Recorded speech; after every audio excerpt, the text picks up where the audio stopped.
नमस्कार। REET paper solution की series में आज देखिए ये क्वेश्चन जो दे रखा था रीट में, क्वेश्चन नंबर मेरे जे सीरीज के पेपर में 100 नंबर पे क्वेश्चन था। पहली बात मैं बता दूं, यदि आप चैनल पे नए हैं तो चैनल को सब्सक्राइब कर दीजिए, इस वीडियो को लाइक कर दीजिए और अपने फ्रेंड्स के साथ में शेयर कर दीजिए। देखिए चैनल को सब्सक्राइब करने से हमें मोटिवेशन मिलता है, हमें प्रेरणा मिलती है आपके लिए नई वीडियो लाने के लिए, और फ्री ऑफ कॉस्ट भी है, तो आप आराम से सब्सक्राइब कर दीजिए, अपने फ्रेंड्स के साथ में शेयर कर दीजिए। चलिए शुरू करते हैं। क्वेश्चन नंबर 100 था जो कि बहुत बड़ी लैंग्वेज के रूप में दे रखा था, लेकिन इसका सॉल्यूशन 30 सेकंड में भी नहीं था। आप पहले पॉज करिए, इसी क्वेश्चन को आप सॉल्व करिए, फिर अपने तरीकों को देखिए और मेरे तरीकों को देखिए कैसे सॉल्व करना था। राजन जो दो है छत पंखे लेकर के आता है, प्रत्येक पंखे की कीमत जो है वो 2500 रुपये है, 2500 रुपये है, उससे ये खरीदता है। उनमें से एक पंखे को बेचता है वो 15% के लाभ पर, दूसरे पंखे को बेचता है वो 8% की हानि पर। 2500 में एक पंखा लाया, दो पंखे टोटल खरीद के लाया, यानी 5000 पर लाया, और एक को बेचा है 15% के प्रॉफिट के साथ, दूसरे को बेचा है 8% लॉस के साथ में। आपको बताना है कि ओवरऑल उसको परसेंटेज में कितना लाभ या कितनी हानि होती है ना। आप सॉल्व कर रहे हैं तो सबसे पहले मैं हट जाता हूँ, आप इसको पॉज करके एक बार सॉल्व कर दीजिए, आपका आंसर क्या आता है और आपका मेथड देख लीजिए, टाइम नोट कर दीजिए। अब मेरा तरीका देखिए कैसे सॉल्व करना था। ये जो आपको दे रखा है ना 2500, इसका यूज ही नहीं है। देखिए एक बात ध्यान रखिएगा, आप मैथ्स में परसेंटेज दे रखी है और आंसर भी आपको परसेंटेज में पूछा है, परसेंटेज दे रखी है और परसेंटेज में आंसर पूछा है, तो वैल्यू का कोई काम नहीं है। प्रतिशत में गणना करनी है, वैल्यू का कोई काम नहीं है। 2500 की जगह 2000 होता, 8000 होता, x रुपये होता, उससे कोई मतलब नहीं। x रुपये दे देता तो शायद आप सॉल्व भी नहीं करते, इसको छोड़ देते एग्जाम में। देखिए 15% लाभ पे एक को बेचा है, दूसरे को 8% हानि पे बेचा, यानी ये प्लस की ये माइनस की, दो वस्तु है यानी आधा आधा डिवाइड हो जाएगा। ये मैं समझाने के लिए बोल रहा हूँ, आधा आधा सीधा आपको करना है। ये लाभ है तो प्लस में, हानि है तो माइनस में, बटा 2। 15 माइनस 8 7 बटा 2, 3.5%। लाभ या हानि तो हमेशा हमेशा लाभ होगा, प्रॉफिट होगा। तो इसका आंसर था 3.5% लाभ, ऑप्शन नंबर सी है ना। एक 15 के लाभ पे, दूसरा 8 की हानि पे, एक प्लस एक माइनस, हानि वाले को माइनस ले लीजिए, बटा 2 कर दीजिए, और प्रॉफिट में आंसर था 15% प्रॉफिट था, इसलिए है ना। देखा होगा आपने कितने आसानी से 30 सेकंड के अंदर आपको सॉल्व करना था। तो इस टाइप के पूरे इस सीरीज में जो आपको मैथ्स के 20 प्रश्न सॉल्व कराए जा रहे हैं वो आप आराम से देखिए, एंजॉय करिए और चैनल को सब्सक्राइब जरूर कर दीजिएगा। स्वागत करता हूं आप सभी का आपके अपने यूट्यूब चैनल पर। आज बात करने वाले हैं रीट 2021 में जो मैथ्स का पोर्शन था जिसमें 30 क्वेश्चन आते हैं उनके सॉल्यूशन पर। मैंने बहुत से स्टूडेंट्स से बात की थी, या फिर हमारे साथ में जो तैयारी करने वाले स्टूडेंट्स थे, उस टाइम में भी मैंने देखा था कि मैथ्स का जो पेपर है उसमें टाइमिंग जो है वो मिसमैनेजमेंट होने के कारण उनके 5 से 7 प्रश्न जो है वो अटेम्प्ट ही नहीं कर पाए। और आपको पता होगा कि रीट जैसे पेपर में माइनस मार्किंग ना होने की वजह से यदि आप 5 से 7 प्रश्न बिना अटेम्प्ट के खाली छोड़ करके आ जाते हैं, OMR में फिल भी नहीं करते हैं, तो वो आपको या तो मेरिट से बाहर कर सकते हैं या फिर आपके स्कोर को बिगाड़ भी सकते हैं। तो 5 से 7 प्रश्नों का मायना वे लोग बखूबी जानते हैं जो 1 या 2 नंबर से मेरिट से रह जाते हैं, अपने सिलेक्शन से चूक जाते हैं।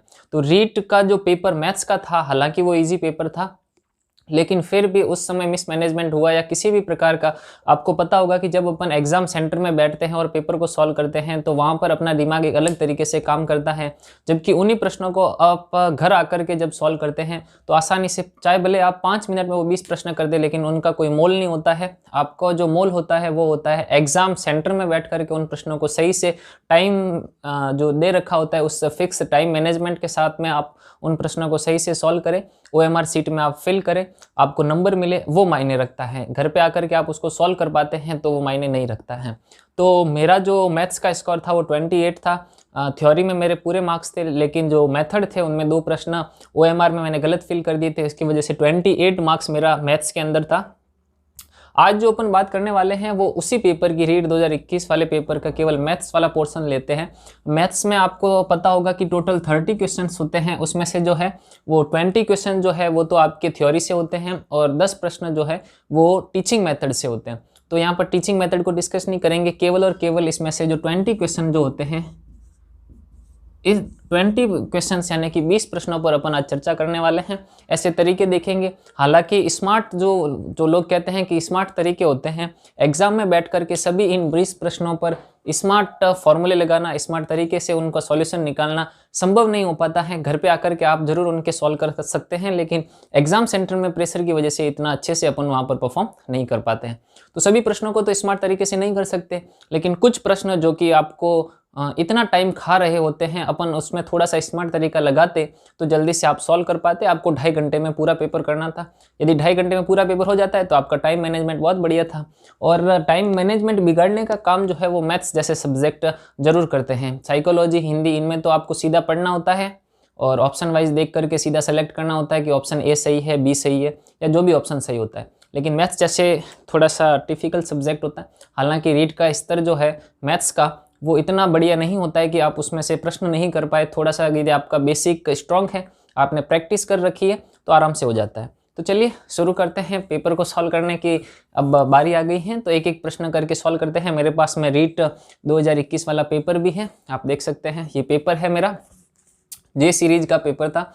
तो एक एक करके है ना क्वेश्चन को स्टार्ट करते हैं। यहाँ से 91 से क्वेश्चन स्टार्ट है। आप देख लीजिएगा कि आपकी सीरीज के अंदर ये किस नंबर पे क्वेश्चन है और कैसा दे रखा है। फर्स्ट क्वेश्चन था आपके पास में 30 की पावर -5 गुणा 5 की घात 12 हो जाएगा। यहाँ पर 625 गुणा 6 की पावर -5। ये एक सिंपल सा क्वेश्चन था जिसको आपको क्या करना था, सॉल्व करना था। और यहाँ पर मैं नहीं लिख रहा हूँ ऑप्शन मैं आपको बोल करके बता देता हूँ। ऑप्शन ए था जो था, एक दे रखा है 25, एक 5, 125 और 625, यानी कन्फ्यूजन वाले ऑप्शन थे। यूनिट डिजिट जो है आप उससे सॉल्व नहीं कर सकते, सब में अंतिम अंक जो है वो 5 ही था। देखिए अब इसको कैसे सॉल्व करना था। ये तो एकदम ईजी सा क्वेश्चन था। सबसे पहले 30 को करते तो 6 गुणा 5 तोड़ देते इसको, 5 की घात 12 बटा 625 गुणा 6 की पावर -5। क्या किया है, केवल आपको समझाने के लिए 30 को जो है वो फैक्टर करके लिख दिए हैं, 6 गुणा 5 में तोड़ दिया। अब यहाँ पर 6 की पावर -5, 5 की पावर -5 हो जाएगा। तो 6 की पावर -5, 5 की पावर -5 इंटू 5 की घात 12 बटा में था 625। तो 625 क्या होता है, 25 का स्क्वायर होता है। अगर 5 की पावर में लिखे तो 5 की घात हो जाएगा 4 बटा 6 की घात -5। देखिए अंश व हर दोनों से 6 की पावर -5 कट जाता, ये ऊपर चला जाता, ऊपर ले जाने पर प्लस की घात माइनस हो जाती और सभी 5 की घात में हो जाते। यहाँ पर 5 की घात -5, 5 की घात 12 और यहाँ पर हो जाएगा 5 की घात -4 जब ये अंश में चला जाएगा। तो समान आधार पर घातें जुड़ जाती। तो 5 की घात -5 प्लस 12 -4 करते तो यहाँ से आता आपके पास में, देखिए -9, ये हो जाता 3 और 5 की घात 3 का मान कितना होता है 125, यानी 5 का क्यूब 125। तो यहाँ पर आपको दिख रहा होगा ज़्यादा छोटा नहीं है। तो फर्स्ट क्वेश्चन जो था उसमें 125 था। आप एग्जाम में आराम से इसको सॉल्व करते, बिना किसी शॉर्ट तरीका, बिना किसी लाग लपेट के अगर आराम से भी सॉल्व करते ना इससे पूरा फैक्टर करके, तो एक मिनट का टाइम लगता। तो ये फर्स्ट क्वेश्चन था जिसका सॉल्यूशन करने एकदम ईजी था। 125 इसका आंसर आ रहा था, बड़ा ईजी क्वेश्चन था। सेकेंड देखिए, सेकेंड मतलब 92 नंबर पे क्वेश्चन था कि 6 to the power 2x + 1 upon 216 is equal to 36। आपको x की वैल्यू बतानी थी। ऑप्शन दे रखे थे 0, 1, 2 और 0.5। क्वेश्चन देखिए वापस, 6 की पावर में दे रखा है 2x + 1 बटा में 216 और बराबर में 36 है। देखिए यहाँ पर 6 की घात में दे रखा है, ये 216 क्या होता है 6 का क्यूब होता है और 36 क्या होता है 6 का स्क्वायर। तो बस 6 की पावर में सबको चेंज करना था और आंसर निकाल देते। आपको ये केवल समझाने के लिए इतना कर रहा हूँ मैं, बाकी सीधा अपन कैसे करते वो बता रहा हूँ मैं। 6 की पावर 2x + 1 ये था 6 का क्यूब और 36 को लिख सकते हैं 6 का स्क्वायर। ये डिवाइड में है, पक्षांतरण करके गुणा में लिख देते। 6 की घात 2, 6 की घात 3, यानी ये 6 क्यूब उधर गया मल्टीप्लाई में। देखिए सभी जगह क्या है, आधार समान है तो घातें भी क्या होनी चाहिए, समान होनी चाहिए। तो लेफ्ट साइड से आप कितना लिखते हैं 2x + 1 और राइट साइड में देखिए समान आधार पर घातें जुड़ जाएगी। 2 + 3 कितना हो जाएगा 5। जब आप इस इक्वेशन को सॉल्व करते तो x बराबर आता 2, प्लस का 1 उधर गया -1, 5 - 1 4 बटा 2, 4 बटा 2 बराबर 2। तो x का मान कितना आता है यहाँ से 2। आप इसको देख करके मन ही मन सॉल्यूशन करते और सीधा ये लिखना था आपको 2x + 1 बराबर 5। आपको मैंने सॉल्यूशन करके बताया है इसलिए पूरा लिखा है। इसमें भी 1 मिनट से ज़्यादा का काम नहीं था, आराम से आप करते कैलकुलेशन तब भी। हालांकि आपको पता होना चाहिए कि 216 क्या है, 216 6 का क्यूब होता है, 125 5 का क्यूब होता है, 36 6 का स्क्वायर होता है। ये सारी चीज़ें आपको बेसिक पता होना चाहिए। नेक्स्ट वन इज 93 पे दे रखा है। देखिए आपको क्वेश्चन मैं लिखूं उससे बढ़िया है कि चलो लिख ही लेता हूं, यहाँ से नहीं लिखे तो। 2 समीकरण दे रखे थे, 3xy plus 2y² minus 2x², और इसमें से आपको माइनस करना था -5x² plus 7y² minus 4xy। Option दे रखे थे, अगर मैं यहाँ पर ऑप्शन अगर शो कर पाता तो आप देख करके दो ऑप्शन वहां से सीधे डिलीट कर सकते थे, लेकिन आपको आंसर कैसे निकालना है वो देखिए। सबसे पहले ये xy वाले में से xy वाला माइनस करेंगे, माइनस माइनस क्या हो जाता प्लस, ये हो जाता प्लस का 4xy, ये प्लस का 3xy, तो कितना हो जाए 7xy। xy को सेम सॉल्व करेंगे, यहाँ पर प्लस 2y² और यहाँ पर देखते तो plus minus minus minus 7y² plus 2y² minus 7y² कितना हो जाता माइनस का 5y²। यहाँ पर था माइनस 2x², इस ब्रैकेट को ओपन करते तो माइनस माइनस प्लस हो जाता, तो प्लस का 5x² माइनस का 2x² कितना हो जाता प्लस का 3x²। ये ऑप्शन नंबर ए में आंसर था। सीधा सीधा आंसर टिक करना था, x² में से x² वाला प्लस माइनस कर दीजिए, सेम के साथ में xy वाले के साथ में xy वाले को सॉल्व कर दीजिए, और y² के साथ में y² को सॉल्व कीजिए। सीधा आंसर आ रहा था आपका, ये जो निकाला है वो ऑप्शन नंबर ए में आंसर था। तो 3 क्वेश्चन अभी तक सॉल्व किए हैं, बहुत ही ईजी क्वेश्चन थे। 1-1 मिनट का समय भी यदि आप आराम से करते तो 94 नंबर क्वेश्चन था, x² plus 7x plus 10 upon x plus 2, इससे डिवाइड करना था और आपको आंसर निकालना था। ये तो आप सीधा सीधा यदि डिवाइड भी कर देते हैं ना, आपको डिवाइड करना आता है तो सीधा x प्लस 5 यहाँ पे आंसर आ जाता। ज़्यादा कोई इसमें आपको शॉर्ट तरीके वगैरह लगाने का काम नहीं था, सीधा सीधा आंसर आ रहा था। तो 91, 92, 93, 94 4 प्रश्न किए, केवल आपको 4 मिनट का समय लगना चाहिए था। मैं आराम से आपको प्रश्न देख करके बोर्ड पर लिख करके सॉल्व करवा रहा हूँ, आपको एग्जाम में ऐसे लिखना नहीं होता है ना। एग्जाम में जब आप सॉल्व करते हो तो दिमाग में कैलकुलेशन करके जहां पर आपको पेन चलाने का काम है वहीं पर रखना है। ये पूरा ऐसे प्रश्न तो उतारने का काम नहीं है, इसके नंबर मिलते नहीं है, गोला फिल करने के नंबर मिलते हैं, तो केवल वही काम करना है, आंसर निकालना है। लेकिन जल्दबाजी करके आप उसको यदि गलत फिल करते हैं तो गड़बड़ है। ये था। उसके बाद में देखिए 95 नंबर हो गया क्वेश्चन। एक और जो है वो 94 नंबर क्वेश्चन था। 94 नंबर क्वेश्चन था 9a² minus 9ab minus 40b², और इसके फैक्टर करने थे सीधा सीधा, है ना। ये दे रखा था 9a² minus 9ab minus 40b², और इसके फैक्टर करने थे। फैक्टर करने पर आपको ऑप्शन दे रखे थे, वो ऑप्शन लिख देता हूं मैं। 3a plus 5b, 3a minus 5b।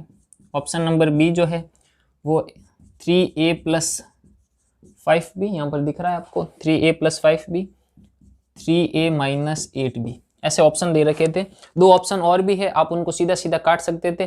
Factor करने थे, देखिए इसको सॉल्व करने पर आपको फैक्टर लाने थे, गुणनखंड लाने थे। आप इस एग्जाम में क्या कर सकते थे, आप इस प्रश्न में क्या कर सकते थे कि ऑप्शन को देख करके और देखते कि क्या इससे प्रश्न आ रहा है, क्योंकि इन दोनों को मल्टीप्लाई करने पर यदि ये आ रहा है, क्वेश्चन में दे रखा है वो, तो आपका ये आंसर हो जाएगा। यदि इन दोनों को गुणा करने पर, सॉल्व करने पर प्रश्न में जो दे रखा है इक्वेशन है वो आपके पास में प्राप्त हो जाता है, मतलब ऑप्शन नंबर बी आंसर था। तो ऑप्शन आपके पास में 4 थे। देखिए यहाँ से आप देख सकते थे प्लस का 5b माइनस का 5b, गुणा करने पर कितना हो जाएगा, 5 × 25 हो जाता, 25b², लेकिन यहाँ पर कितना है 40, तो ये ऑप्शन नहीं हो सकता था। वापस देखिए, मैंने पूरे को सॉल्व नहीं किया, केवल b² वाले टर्म्स को देख रहा हूँ। यहाँ पर कितना लाना है अपने पास में, -40 का b²। यहाँ पर देखिए प्लस का 5b और माइनस का 5b, जब गुणा करते तो कितना आता, माइनस का 25b²। यहाँ पर 25 आना चाहिए था, इसलिए ऑप्शन नंबर ए नहीं हो सकता था। इस दिए गए इक्वेशन को आपको सॉल्व नहीं करना है, आपको सॉल्व करना है जो ऑप्शन है उनको, और सॉल्व भी स्मार्ट तरीके से करना है। केवल देखना था, बी देखते चेक करते आपके पास में नहीं आता। यहाँ पर देखिए प्लस का 5b माइनस का 8b, मल्टीप्लाई करने पर माइनस का 40b² आ रहा था, माइनस का 40b² ऑप्शन नंबर बी में मिल रहा था। यदि आपको फिर भी किसी प्रकार की शंका है तो इसको पूरा ओपन कर दीजिए ब्रैकेट को, आपको ये मिल जाएगा 9a² minus 9ab minus 40b²। तो थोड़ा सा स्मार्ट तरीका लगाना था। यदि आप 4 ऑप्शन में से 2 भी अगर डिलीट कर पाते हैं तो पीछे बच गए 2 ऑप्शन, उन्हीं को आपको ब्रैकेट को ओपन करके पूरा सॉल्व करना था और देखना था कि ये आंसर आ रहा है या नहीं आ रहा है। तो ये कहलाते हैं स्मार्ट तरीके। ज़्यादा स्मार्ट इसमें कुछ नहीं था, केवल ऑप्शन को देख करके आपको 2 ऑप्शन डिलीट कर पाते। 3 ऑप्शन डिलीट हो जाए तो चौथा जो बच गया वही आपका क्या था, आंसर था। तो चलिए मैं इस स्लाइड को रफ करता हूँ और आगे वाले क्वेश्चन को सॉल्व करने का प्रयास करते हैं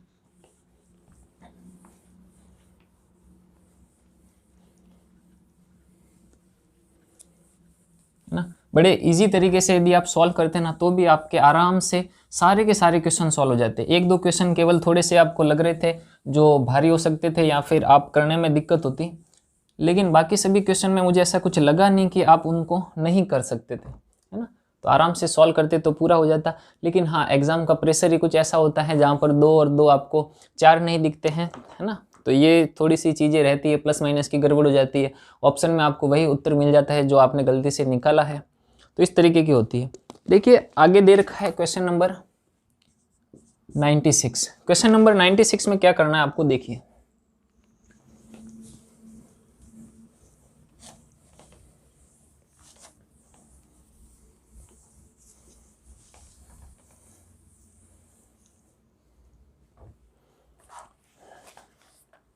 क्वेश्चन नंबर 96 यदि मैं आपको पढ़ करके बताऊं और ऑप्शन लिख करके बताऊं तो आप आराम से कहेंगे कि ऑप्शन की मदद से अपन कैसे क्वेश्चन को सॉल्व कर सकते थे। स्मार्ट तरीका यही होता है, बाकी कोई स्मार्ट ज़्यादा होता नहीं है। एग्जाम में बैठ करके सभी वैसे ही तरीके अपनाते हैं जैसे आपने अपनाया था, बस कुछ जो है वो टाइम सेविंग कर पाते हैं और टाइम मैनेजमेंट की वजह से उनके सारे क्वेश्चन अटेम्प्ट हो जाते हैं और वो बाजी मार लेते हैं। सवाल दे रखा था, देखिए, एक परिमेय संख्या का उस परिमेय संख्या का हर उसके अंश से 8 अधिक है। हर जो है वो अंश से 8 अधिक है। यदि अंश में 17 जोड़ने पर हर में से 1 घटाने पर परिमेय संख्या 3/2 बन जाती है, तब परिमेय संख्या बतानी थी। ऑप्शन क्या क्या दे रखे हैं, देखिए। ऑप्शन ए में है 13/21, ऑप्शन बी में है 21/13, ऑप्शन सी में है 13/7, ऑप्शन डी में है 7/13। देखिए यदि मैं आपको यहाँ पर दिखा पाऊँ तो आप जल्दी से ये देखिए, दिख रहा है, ये वाला क्वेश्चन है।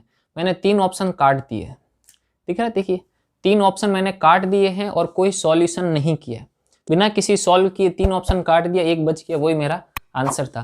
तो यही स्मार्ट तरीके होते हैं जो आपको एग्जाम में काम देते हैं, दूसरों से आगे करते हैं। कैसे मैंने काटे वो देखिए। इसने बोला है कि हर जो है उसके अंश से 8 अधिक है। हर यानी नीचे वाला, अंश यानी ऊपर वाला, तो नीचे वाली संख्या ऊपर वाले से 8 अधिक होनी चाहिए। नीचे वाली संख्या ऊपर वाले से 8 अधिक होनी चाहिए। यहाँ पर क्या नीचे वाली संख्या ऊपर वाले से 8 अधिक है, यानी कि हर वाली संख्या अंश से 8 अधिक है। आप कहेंगे नहीं है, है ना, तो ये आंसर नहीं हो सकता। नीचे वाली संख्या ऊपर वाली संख्या से 8 अधिक है, नहीं है, ये ऑप्शन नहीं हो सकता। तो आपको पूरा सॉल्व ही नहीं करना था, 2 ऑप्शन तो वैसे ही कट गए। उसके बाद में देखिए 8 अधिक है क्या, ये बिल्कुल 8 अधिक है ना। 8 अधिक है क्या, देखिए इसने ये बोला है कि हर जो है वो अंश से 8 अधिक है। अगर मैं इसमें 8 जोड़ता हूँ, हर जो है वो अंश से 8 अधिक है, यानी अगर मैं अपॉन में 8 जोड़ता हूँ तो क्या ये आता है, हर इसके अंश से 8 अधिक है, नहीं है। यहाँ पर हर इसके अंश से 8 अधिक है, तो सीधा सीधा ये आंसर होता था। हर जो है 21 जो है वो 13 से 8 अधिक है। यहाँ पे भी यदि आप 8 करते तो आंसर 13 नहीं आता था। तो 3 ऑप्शन वैसे ही कट गए, केवल एक ही बचता है जो कि आपका आंसर था, बिना किसी पेन के। केवल 10 सेकंड का क्वेश्चन था, आराम से आप कैलकुलेशन करते, देखते कि 8 अधिक है या नहीं। ठीक है, तो ये आपका आंसर था। एक बड़ा ही शानदार क्वेश्चन मुझे लगा, 97 नंबर क्वेश्चन दे रखा था, देखिए ना। क्वेश्चन क्या था मैं आपको पढ़ करके बता देता हूँ, ऑप्शन यहाँ पर लिख देगा। क्वेश्चन देखिए, यही स्मार्ट तरीके थे जो मुझे थोड़ा सा एडवांस लगते हैं और जल्दी से क्वेश्चन करवाने में भी हेल्प करते हैं। देखिए सवाल था कि छोटी से छोटी वर्ग संख्या जो संख्या 7, 14 और 21 में से प्रत्येक से विभाजित होती हो। ऑप्शन देखिए, मैं क्वेश्चन वापस पढ़ लूंगा। ऑप्शन ए है 98, ऑप्शन बी है 1764, ऑप्शन सी है 394, ऑप्शन जो डी है वो है आपके पास में 2056। इसने क्या बोला है, एक ऐसी आपको छोटी से छोटी वर्ग संख्या स्क्वायर नंबर निकालना है जो कि 7 से, 14 से और 21 से, इन तीनों नंबर से डिवाइड होना चाहिए। आपको एक ऐसा नंबर निकालना है जो इन तीनों से क्या होना चाहिए, 7, 14, 21 से डिवाइड होना चाहिए। देखिए या तो आप क्या करते हैं, 7 से भी डिवाइड करके देखते, 14 से भी डिवाइड करके देखते, 21 से भी डिवाइड करके देखते। मैंने एग्जाम में ऐसा नहीं किया था, है ना। मैं आपको दिखा देता हूँ, केवल ऐसे मैंने एलिमिनेट किए ऑप्शन को। आपको भी वैसे ही करना था, सॉल्यूशन नहीं करना था। 21 के यदि आप फैक्टर भी कर लेते हैं तो फैक्टर कैसे होंगे,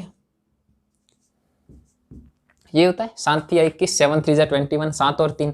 यदि कोई नंबर 21 से डिवाइड हो पाता है, होगा तो वो 3 से भी होगा और वही नंबर 7 से भी डिवाइड होगा, भाग जाएगा। मैं यहाँ पर 3 से डिवाइड आसानी से कर सकता हूँ। 3 से विभाजिता का नियम क्या है कि सभी अंकों को जोड़ दीजिए और यदि वो 3 से भाग जाते हैं या नहीं जाते हैं आपको देखना है। देखिए 8 और 9 को जोड़िए, 17। 17 क्या 3 से भाग जाते हैं, नहीं जाता 17 3 से भाग। इसका मतलब 98 जो है वो 21 से भी भाग नहीं जाएगा। जो 3 से भाग जाएगा वो 21 से भी जाएगा। ऑप्शन ए 3 से भाग नहीं जा रहा है, मतलब 21 से भी नहीं जाएगा, तो इससे डिवाइड नहीं हो सकता।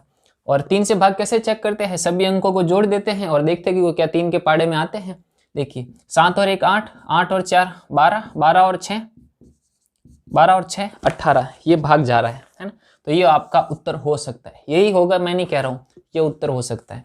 इसमें चेक कीजिए, 9 और 3 12, 12 और 4 18, 9 और 3 12, 12 और 4 16, 12 और 4 कितने होते हैं 16।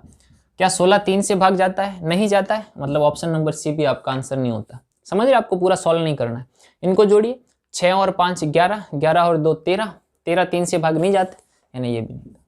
देखिए उसने केवल आपको कैलकुलेशन दी है, यदि आप इससे कैलकुलेशन पूरा करना चाहते हैं तो 4 से 5 मिनट आपके खराब हो सकते हैं, लेकिन यदि आप कैलकुलेशन नहीं करना चाहते हैं, आराम से केवल स्मार्ट तरीके से सॉल्व करना चाहते हैं, इसके फैक्टर कर दीजिए 3 और 7। 3 से चारों जो ऑप्शन दे रखे हैं उसमें से केवल और केवल एक ऑप्शन ही डिवाइड हो पा रहा है, यानी एक ही आंसर है, बाकी आंसर नहीं है। नेक्स्ट क्वेश्चन क्या था देखिए, इसमें थोड़ा उसने फिरकी ली है कि आप इसको गलत कर दें। 1/√8/0.00216, ये 3 जीरो है ना, यानी 0.0 आपको क्लियर दिख तो रहा है। Cube root of 0.000343। अब यदि देखिए ना, मैं पेपर रख देता हूँ साइड में, एक बार आप केवल यहाँ से इस प्रश्न पे थोड़ी सी नज़र घुमाइए। क्यूब रूट है, क्यूब रूट निकालना आता है आपको। देखिए ऊपर तो क्या है, मैं यहाँ पर सॉल्व कर देता हूँ, इस साइड में देखिए आप, है ना, ऊपर तो 1 है।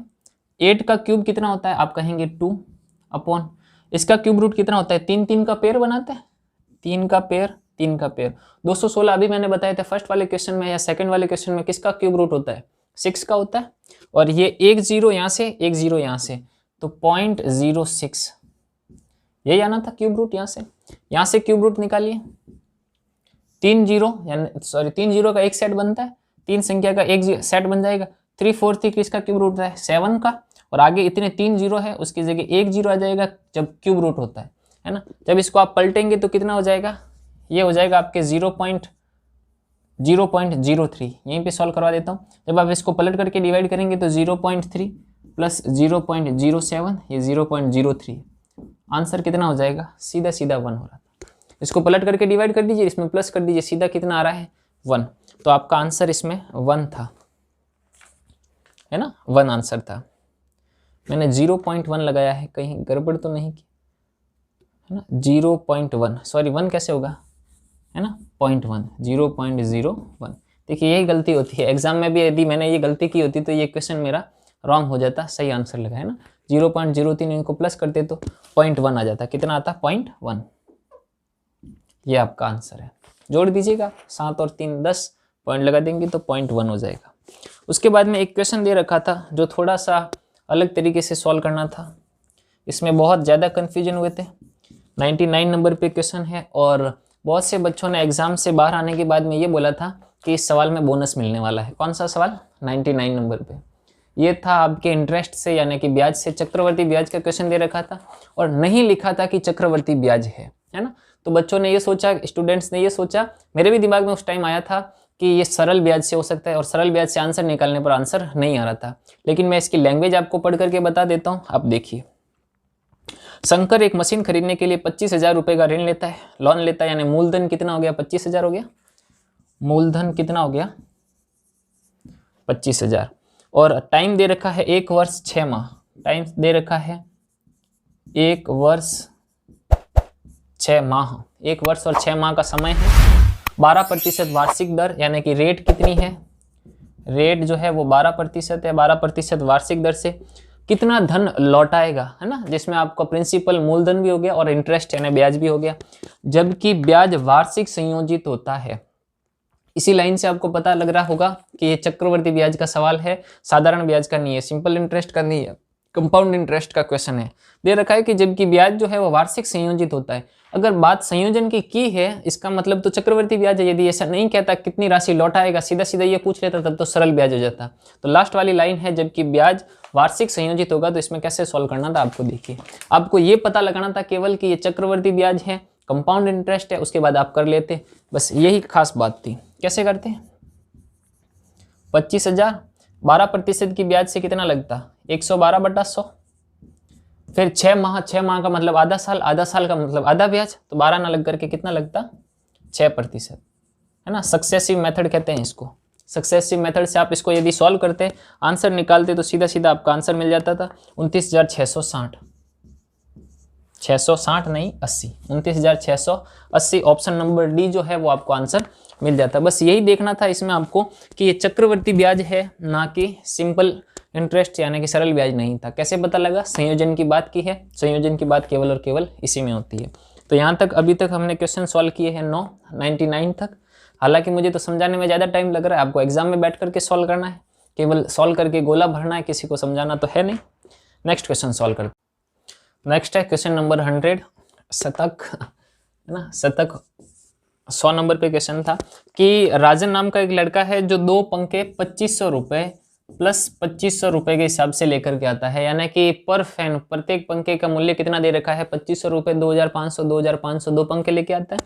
और उसमें से एक पंखे को 15% के लाभ के साथ में, यानी कि एक को बेचता है 15% के प्रॉफिट के साथ में, और दूसरे में उसको लॉस हो जाता है 8% का लॉस। 2 पंखे लाए, 2500 प्रत्येक पंखे का मूल्य है। एक पंखे को उसने बेचा है 15% लाभ के साथ में, और दूसरे पंखे पर उसको हानि हुई है 8% की। इसने ये पूछा है कि इस सौदे में, यानी टोटल कुल मिलाकर के इस सौदे में उसको लाभ हुई है या फिर हानि हुई है, आपको निकालना था। देखिए, एक पे 15% का लाभ, दूसरे पे 8% की हानि। इससे कोई मतलब ही नहीं है ना आपको, ये केवल चकराने के लिए दिया है। यदि आप 2500 का यूज लेकर के सॉल्व करते तो यकीन मानिए आपके 2 से 3 मिनट जो है वो खराब हो जाते। आपको ये वैल्यू नहीं दे रखी होती ना, तब भी आप सॉल्व कर सकते थे। कब पता लगता है? जब आपकी प्रैक्टिस बहुत अच्छे से हो रखी हो। आपकी कमांड बननी चाहिए इन प्रॉफिट एंड लॉस और परसेंटेज पे। देखिए, एक पे 15% का लाभ, दूसरे पे 8% का घाटा। चीज़ें कितनी है? 2 है, 2 में डिवाइड हो जाएगी। पहली बात तो यही है। 15 - 8 कितना होता है? 7, 7/2 यानी कि 3.5%। 3.5 यानी 3.5 का क्या होगा? लाभ होगा, यानी प्रॉफिट होगा, इंक्रीज आएगा, प्रॉफिट होगा। तो यही आपका आंसर था 3.5%। ये 2500 का यूज नहीं करना था। केवल यही स्मार्ट तरीके हैं, बाकी कुछ नहीं था, है ना। यदि आप 2500 का यूज करते तो हो सकता है आप 3 से 4-5 मिनट ले डूबते। उसके बाद में है 101 नंबर क्वेश्चन। 101 पे देखिए आप क्या है कि स्वच्छ भारत अभियान के तहत 20 स्वयंसेवक यानी 20 आदमी मिलकर के किसी गांव की सफाई 8 दिन में कर देते हैं। 20 आदमी मिलकर के 8 दिन में उसकी सफाई कर देते हैं, है ना। आपने पढ़ा होगा एक ऐसे इस टाइप की क्वेश्चन 8वीं क्लास की RBSC बुक में दे रखा है। मैंने कहा था सेम यही क्वेश्चन है, केवल डिजिट चेंज हो सकती है। और यदि गांव जो है वो 5 दिन में साफ करना हो तो बताइए कितने आदमी चाहिए? 5 दिन में कितने आदमी चाहिए, कितने मैन चाहिए? इसी की वैल्यू निकालनी है आपको।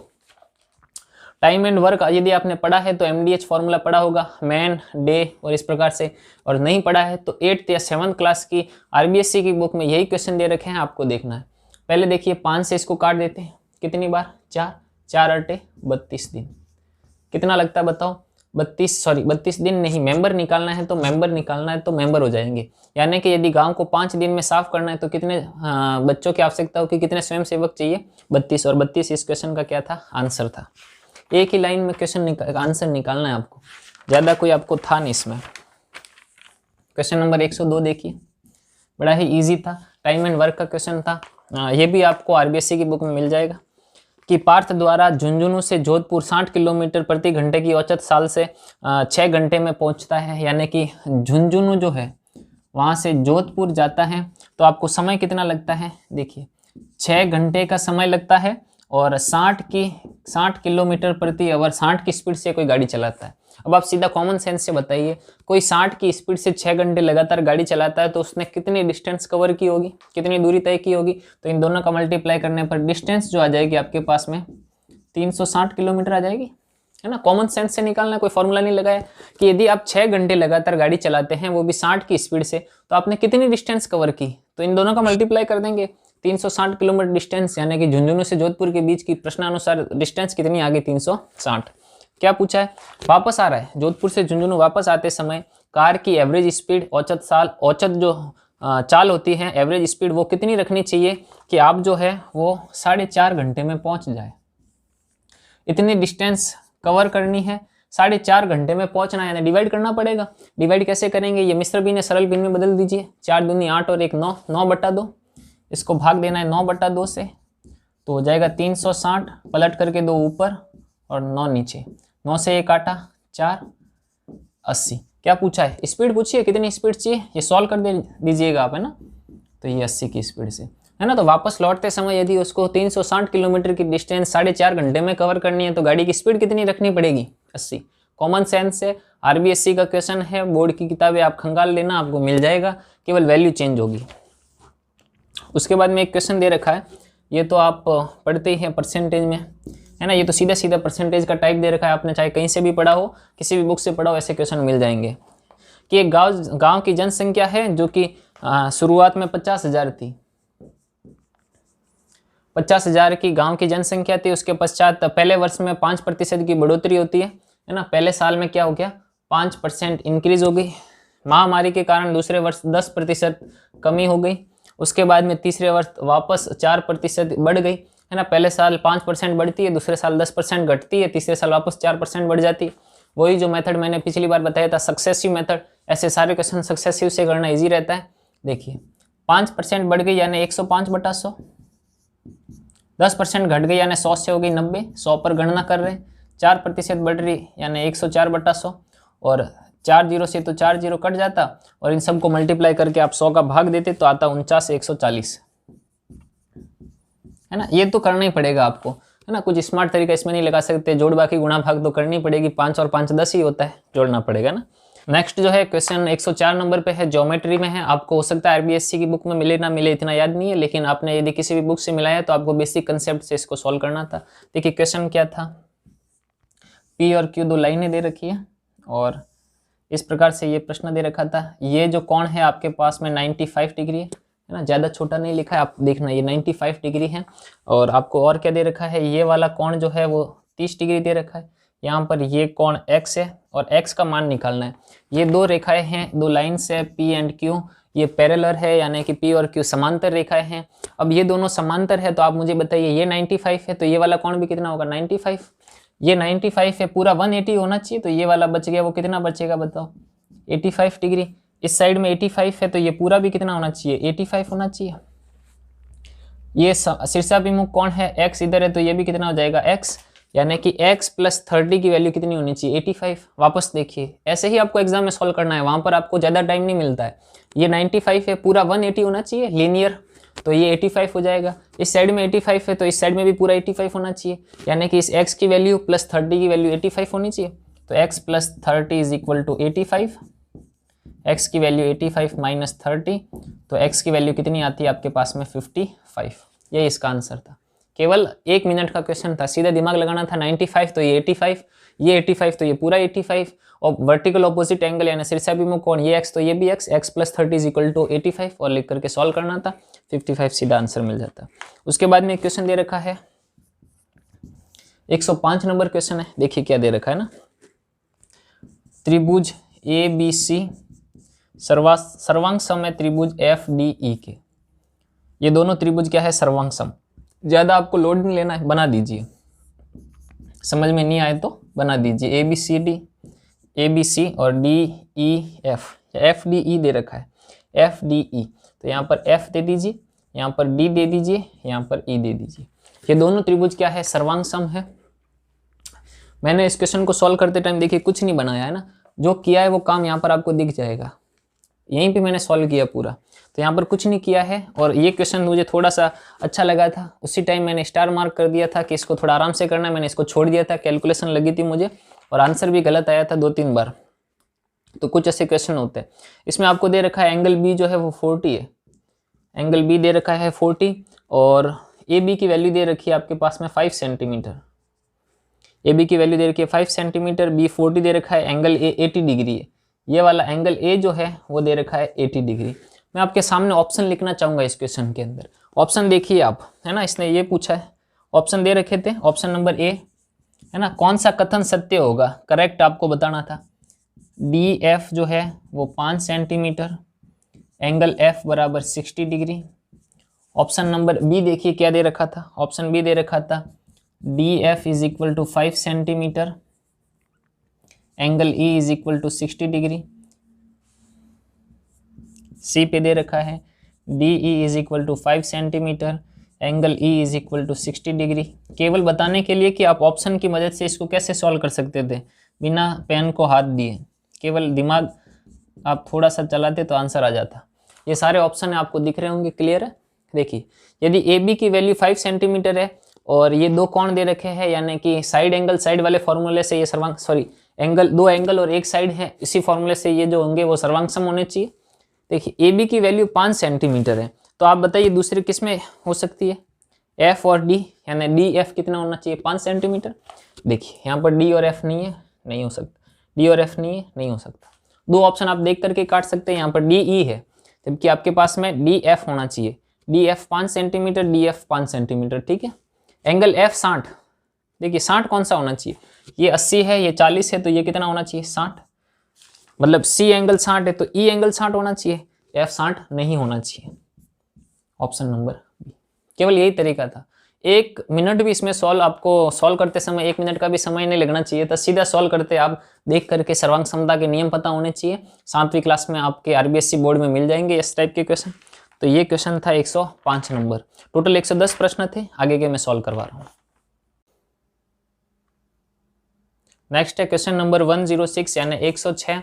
ये जो है वो थोड़ा सा टिपिकल टाइप का क्वेश्चन था, हालांकि टिपिकल नहीं था, बाकी थोड़ा सा इसमें टाइम लगना ही था, आपके भले कितना स्मार्ट तरीका यूज़ कर लेते हैं। लेकिन पहले मैं आपको याद दिलाता हूँ कि यदि आप इस चैनल पर नए हैं तो इस वीडियो को लाइक कर दीजिए, हमारे चैनल जयपाल सिंह को सब्सक्राइब कर दीजिए और अपने फ्रेंड्स के साथ में शेयर कर दीजिए। बहुत ही जल्द ऐसे ही बहुत सारे वीडियोज़ आपके लिए आने वाले हैं जो कि रीट स्पेशल होंगे और आपको एग्जाम में वो वीडियो हेल्प भी करेंगे। तो यदि आप नए हैं तो चैनल को जरूर सब्सक्राइब कर दीजिएगा, फ्री ऑफ कॉस्ट है, किसी प्रकार का आपको पेमेंट नहीं करना है।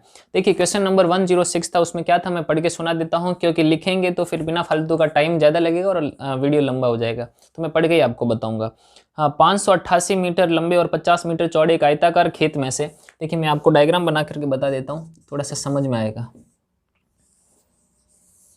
इस टाइप का खेत है, 588 मीटर लंबा है और 50 मीटर क्या है चौड़ा है, लेंथ एंड विड्थ दे रखी है आयताकार खेत की। इसमें से क्या किया जाता है कि एक टांका खोदा जाता है ना, पानी का टांका खोद रहे हैं इस खेत के अंदर, जो है वो पानी का टांका खोद रहे हैं। उस टांके की जो है वो 30 मीटर लंबाई है और 20 मीटर चौड़ाई है। गहरा खोद रहे हैं 12 मीटर, लेकिन अभी 12 मीटर नहीं लिखेंगे। और क्या कर रहे हैं, इस टांके को खोदेंगे, देखिए खेत के अंदर टांके को खोद रहे हैं और खोदेंगे तो मिट्टी निकलेगी, उसी मिट्टी को क्या कर रहे हैं इस टांके के चारों ओर इस वाले एरिया के अंदर क्या कर रहे हैं, जमा रहे हैं, बिछा रहे हैं। तो इस वाले एरिया का जो है वो हाइट बढ़ जाएगी, जब आप मिट्टी बिछाएंगे तो डेफिनेटली उसकी हाइट तो बढ़ने वाली है। इसने ये पूछा है कि उसकी हाइट कितनी बढ़ती है ना, निकाले गए बालू से शेष भाग में समान रूप से फैला दिया जाता है, तो इससे खेत की बढ़ी हुई ऊंचाई बतानी है, हाइट कितनी हो जाएगी इस खेत की वो आपको बताना है। पहली बात आप मुझे बताइए, यदि टांके को मैं खोद करके मिट्टी निकालता हूं और उस मिट्टी को चारों तरफ फैला देता हूं, तो बताइए क्या मिट्टी इस टांके वाले भाग में अपन फैलाएंगे? नहीं फैलाएंगे, क्योंकि यहाँ से तो मिट्टी निकाल रहे हैं, बाकी सारे भाग में फैलाएंगे। तो किस वाले भाग में फैला रहे हैं वो निकालना पड़ेगा। आयतन वाला क्वेश्चन था इसके अंदर। देखिए खेत की लंबाई 588 मीटर, चौड़ाई दे रखी है 50 मीटर। इस वाले का एरिया निकाल देते हैं और अंदर वाले का एरिया इसमें से क्या कर देते हैं, माइनस कर देते हैं। तो ये जो शेडेड एरिया है, छायांकित भाग है, उसका आपके पास में एरिया आ जाएगा।